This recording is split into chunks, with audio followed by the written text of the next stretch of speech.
How to fix Uber cannot rate driver. To fix the Uber cannot rate driver issue, first of all, you can use your emailed trip receipt to submit the rating directly via a web browser.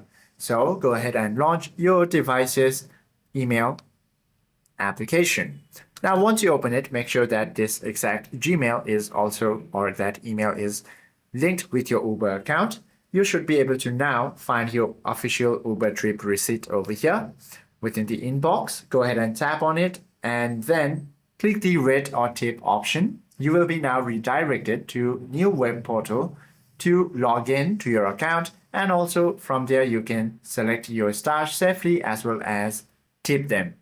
Or what you can also do is simply launch the mobile application onto your device.